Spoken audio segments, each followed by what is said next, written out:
Auspician este programa. Automóvil Club del Uruguay, tu mecánico de cabecera. Banco de Seguros del Estado. Con BSE, estás tranquilo. Blue Cross and Blue Shield de Uruguay. UDE, Universidad de la Empresa, tu carrera, tu futuro. Casmu, estamos para cuidarte. EduSchool, para todo el camino. Galería de Arte Juan Palleiro. Alfa FM 963, en sintonía contigo.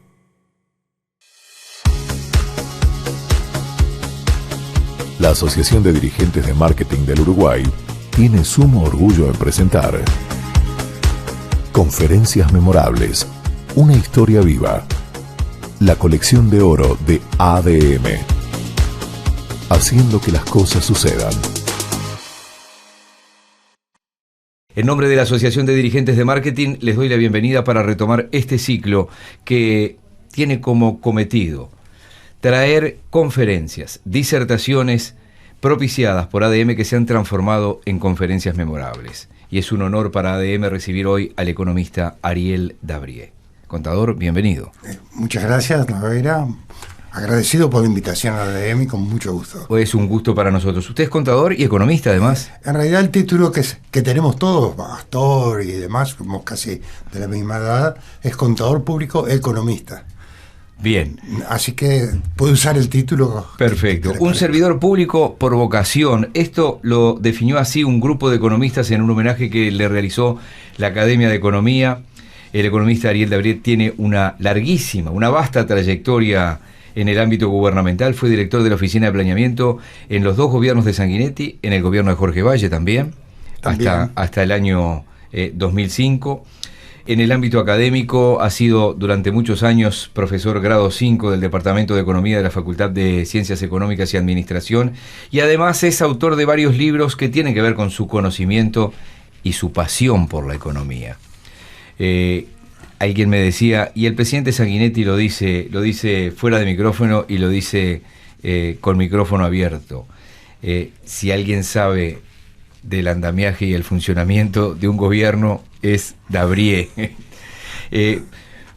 Lo tomó como una cuestión personal ya, porque termina siendo también un servicio público, ¿no? Es decir, un servidor público, como decían algunos de sus colegas.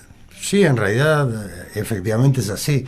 El doctor Valle en particular decía que él se identificaba y yo también éramos muebles a servicio del Estado. Estábamos ahí disponibles para cumplir el trabajo de servidor público. A usted le tocó además, ¿cómo podríamos decir? Lidiar con dos instancias muy embromadas de la economía, porque en el año 85, más allá de toda la euforia del retorno democrático, ustedes se encontraron con plazos perentorios para resolver una situación económica acuciante. Veníamos de la crisis del 82, la caída de la tablita, el quiebre de la tablita, y después, obviamente, en pleno gobierno del doctor Valle, la crisis del 2002. O sea que esos sacudones, ¿qué recuerda de esos sacudones brevemente? Aquel 85, por ejemplo, porque creo que esto que tiré arriba de la mesa no es una cosa que se tenga muy presente. Y lo particular del año 85 era la acumulación de problemas. No era casi de conocimiento público, pero la deuda externa uruguaya estaba toda vencida porque al final del periodo militar no se había pagado. Entonces los acreedores habían dejado una especie de moratoria informal por 6 meses para ver qué hacía el gobierno. Bueno, si no, era un ultimátum embromado, ¿no? Sí, había que ver. Así que ustedes asumieron con ese ultimátum. Bueno, ese era uno. Otro eran los bancos, que de acuerdo con el informe de los economistas de todos los partidos, en su mayoría los privados nacionales estaban quebrados, y luego se observó efectivamente que a lo largo del año 85 quebró el Banco de Italia, que no estaba en el radar, luego el Pan de Azúcar, el Comercial, el Caja Obrera, y además había un déficit público muy importante, más del 10% del producto, y además los salarios estaban atrasados. Y habíamos asumido en la etapa intermedia entre la elección y que el gobierno asumiera el 1 de marzo del 85, un compromiso de gestionar todo esto con una mejora del salario real, con un Estado pagando. Pero la esperanza era que había márgenes porque había habido una caída muy importante y ante la desconfianza había habido una fuga de reservas y demás. Sí, y una inflación galopante, ¿no? Sí, la sobre inflación, todo a fines de la década del 80, ¿no? Superando el 100% en un momento. No, pero estamos hablando de mediados acá. No, acá estamos hablando del arranque del primer gobierno de Sanguinetti. Pero arrancó y el primer año llegamos a algo estilo 83%, o sea que no es muy diferente del 80 del final del periodo. Simplemente recordando que no tuvo siempre, buenas situaciones y más allá, como dije, de aquel entusiasmo inicial. La conferencia elegida para hoy fue brindada el 7 de junio del año 2001. ¿Quién la brindó? El ingeniero Hernán Viggi. Hernán Viggi fue alguien vinculado al tramo final de la dictadura de Augusto Pinochet en Chile. Diseñó una serie de políticas, algunas de ellas continuadas hasta hoy en esa salida hacia la democracia. Fue candidato en la transición, candidato presidencial sin éxito. Y como algunos recordarán, esa conferencia tuvo algo muy especial. Estaba Viggi, pero había 3 exministros de Economía, porque allí estaba, por su orden cronológico en asumir, estaba Bey Villegas, estaba también Ignacio de Posadas y estaba Danilo Astori. Por eso esa conferencia tuvo esa característica tan especial. Vamos a escuchar al doctor Jorge Abuchalja cuando presentaba esa conferencia, recordando el porqué de la primera visita unos años antes de Hernán Viggi. Por aquella época, el empresariado uruguayo estaba muy interesado en la experiencia chilena, el desarrollo de un nuevo modelo de país adherido al regionalismo abierto. En esa oportunidad, el doctor Viggi nos interiorizó de los contenidos de los modelos aplicados, así como de la marcha de su país hasta ese momento. Consideramos de suma importancia recibir a una personalidad como el doctor Hernán Viggi e interiorizarnos de su opinión acerca de lo sucedido estos años y su visión de hacia dónde se deberían orientar nuestros esfuerzos para poder revertir la situación actual. En esta oportunidad, nuestro orador invitado va a ser acompañado por señores panelistas de la más alta calificación en la temática que abordará, como lo son el contador senador Danilo Astori, para quien pido una cálida bienvenida.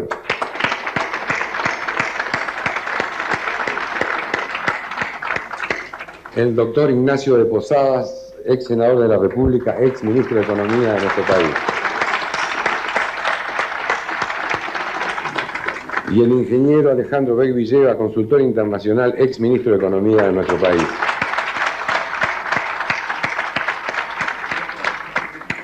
Dabrié, con el paso del tiempo, ¿qué tipo de valoración hace de un Hernán Viggi y de aquellos momentos que se vivían en aquella salida democrática en Chile, por ejemplo? Bueno, yo lo viví directamente, fue justo el periodo en que estuve en el gobierno, pero fue un caso para el Uruguay extraño, porque había ocupado un cargo importante de ministro de Hacienda, que es el ministro de Economía uruguayo, en el gobierno de Pinochet, y salía con un alto prestigio, tanto que llegó a ser candidato presidencial, que perdió por distancia efectivamente, pero que no fue como en Uruguay, que aquellos candidatos que en su momento se manejaron por el año 84 prácticamente no figuraron. Sí, Volentini tuvo 150 votos, digo, un poco más seguramente. Habían sido propuestas también, en su momento, algunos abogados y demás, no sacaron muy pocos votos. Todos los que estuvieron vinculados a la dictadura es bueno ese recuerdo también, no alcanzaron. Sí. En particular, con la fecha de esta conferencia, es muy posible que no se mencione para nada a ningún integrante del equipo económico uruguayo, porque era la época en la cual había empezado bastante intensamente la crisis en el gobierno argentino. El presidente había designado un ministro a principios de año, lo había sacado a los 2 meses, había designado al doctor Cavallo en su lugar, y que había iniciado el corralito bancario, que tuvo consecuencias muy nefastas para el país, y estábamos encarando ese tipo de problemas en esa fecha, en junio del 2001. Vamos a entrar de lleno en la conferencia. Una conferencia que, entre lo que expuso Viggi, lo que expusieron los exministros de Economía invitados, las preguntas y respuestas de los que allí estaban, llevó casi 2 horas. Pero obviamente, no se asusten. Para eso está el trabajo de resumen. La conferencia se titulaba Competitividad, Apertura y Rol del Estado. Y Hernán Viggi arrancó contando 2 anécdotas que yo diría, y me lo escribí para no equivocarme, él resume en primera persona lo que son las ideas fuerzas de lo que es un liberal ortodoxo. Quisiera manifestarles que lo que yo intento siempre en una presentación como esta es al menos dejarle una o dos ideas a alguno de ustedes, que estoy seguro que va a sumar a las muchas otras que tienen y que algún día puede ser de utilidad en alguna decisión que ustedes tomen. Muchos años atrás me tocó estar con, a lo mejor ustedes lo conocen o no oído hablar de él, que fue en su tiempo primer ministro en Singapur, Lee Kuan Yew. Y era un momento en el cual estaba en discusión en mi país, una discusión bastante cargada de temas ideológicos de la reforma previsional. Y uno de los puntos ideológicos difíciles incluso para mí era este planteamiento de que un sistema de reparto era más solidario, que había una base moral superior en un sistema solidario. Y recuerdo que ante una pregunta a este personaje, que algunos podrán pensar muy bien de él y otros muy mal, ¿no? Su respuesta fue: mire, ustedes los occidentales son muy especiales. En realidad, lo que ustedes estiman moral, como sentarse y juntarse un grupo de personas para hacer una ley de cómo le van a pagar sus pensiones cuando ustedes sean de mayor edad, sus hijos, eso en la cultura oriental sería inmoral. Sería absolutamente inmoral que nosotros le pusiéramos una carga de esa manera a los que vienen. Lo moral sería que nos juntáramos e hiciéramos el esfuerzo para poder, de alguna manera, responder por lo que nos va a venir en los años en que no tengamos la capacidad de trabajar. Realmente para mí fue algo que me dejó una semilla.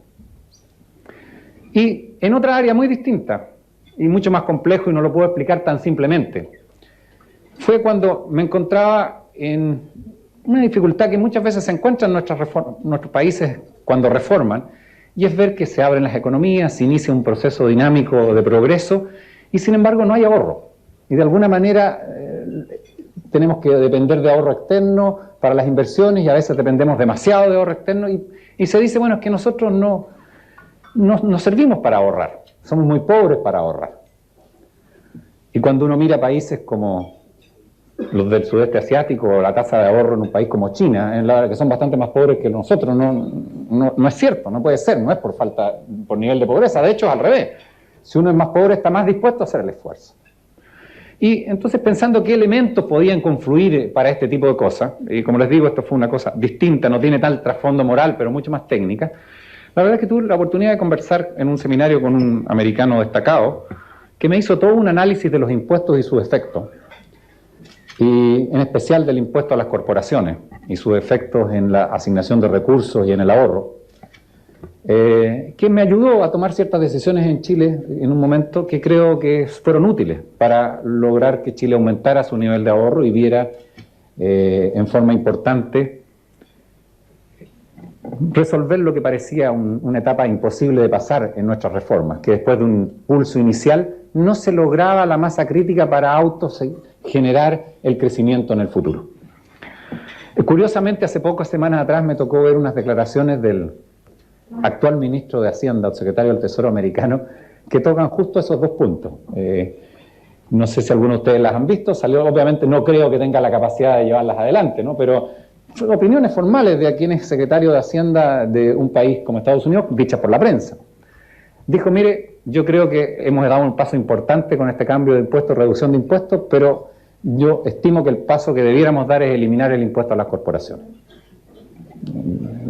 Léanlo, lo dijo, es un impuesto tremendamente negativo, tiene una serie de distorsiones enormes, y la verdad que para el futuro sería importante poder hacerlo. No creo que lo haga, pero lo dijo.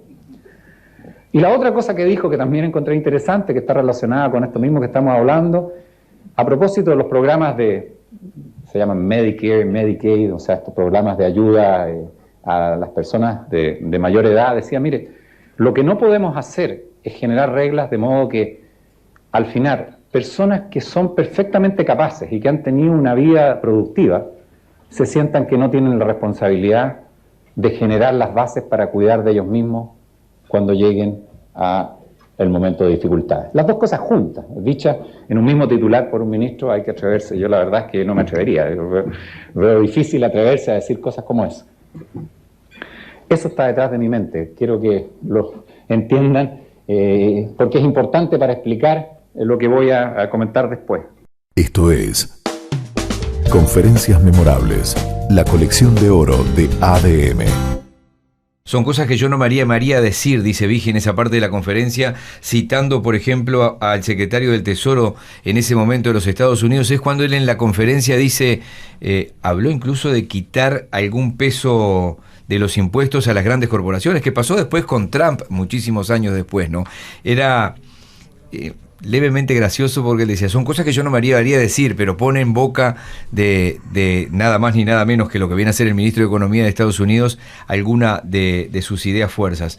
¿Usted se veía o se ve muy lejos de esas ideas, o aquel gobierno de Sanguinetti de aquel momento estaba muy lejos de ese tipo de propuestas? No estaba tan lejos, pero no coincide. El doctor Vigil en realidad comentó las dos anécdotas, y además mencionó que había una tasa de ahorro muy baja en nuestros países. Y eso sí es un detalle que identifico con Uruguay. El primer tema hacía relación con que las valoraciones de las políticas sociales eran distintas según las culturas, y entonces lo que podía resultar altamente solidario y bien visto moralmente, para un asiático era altamente inmoral. Para poner el punto de vista que tal vez nuestros programas de solidaridad, que le damos mucho peso, no son tan importantes porque dependen de visiones, que a veces tal vez para algunos son malignos, no importantes. Sí, bueno, sí. Yo no acompaño esa posición, decididamente no, y eso explica en parte que la reforma jubilatoria de años antes del 2001, pero entre las dos conferencias del doctor Vigil, no está sobre la línea chilena. En aquel momento tuvimos dificultades muy serias con organismos internacionales porque entendía que nosotros no nos animábamos a hacer algo como los chilenos. Y él habla de pasos más largos y Uruguay más moderado. Bueno, no es así. Nosotros le aclaramos y tuvimos conflicto con el Banco Mundial. Varios años rompió relaciones con nosotros porque le decíamos que estaban equivocados. Nosotros estábamos convencidos que no había que hacer lo de los chilenos, que había que hacer un sistema que privilegiara un componente de ahorro, considerando la baja tasa de ahorro, en eso estoy de acuerdo con el doctor Vigil, pero que era conveniente sostener una parte muy importante de un componente de reparto que atendiera sobre todo bajos ingresos. Y en la definición que dimos en aquel momento eran menos de 5.000 pesos del año, que son 72.000 pesos de ahora, que no son tan bajos, pero digamos el tramo inferior de la distribución de ingresos. Sí, sacudió un poco ese ejemplo que puso del lejano oriente, porque como que hay, me acuerdo de comentarios después de esa reunión, dice, si se aplicara una cosa así, mucha gente quedaría fuera del sistema. Obviamente, y el sistema chileno, de hecho, luego de esa conferencia, tal vez el doctor Vigil lo reconsiderara, porque empezó a encontrar problemas, porque en la medida que se había optado todo por un sistema de ahorro, los que no aportaban, los que estaban en negro, los enfermos, los que tenían bajos ingresos, no tenían jubilaciones, y entró en severo cuestionamiento el sistema, tanto que hasta hace 3 o 4 meses se pensaba que podía desaparecer. Extrañamente, junto con el rechazo de la reforma constitucional, vino un renacimiento y salió un movimiento con mi dinero, no, algo por el estilo, que ha hecho reverdecer un poco los laureles, pero el sistema ese como está, lo empezaron a cambiar, avanzando hacia el lado uruguayo. Exactamente. Poco después de que había la conferencia del doctor Vigil, y ahora se está hablando de hacerlo avanzar más hacia el lado uruguayo. Es momento de una primera pausa y vamos a ir avanzando en la conferencia de Hernán Vigil y con la participación de los exministros de Economía que ya les mencionábamos. Esto es Conferencias Memorables, una historia viva.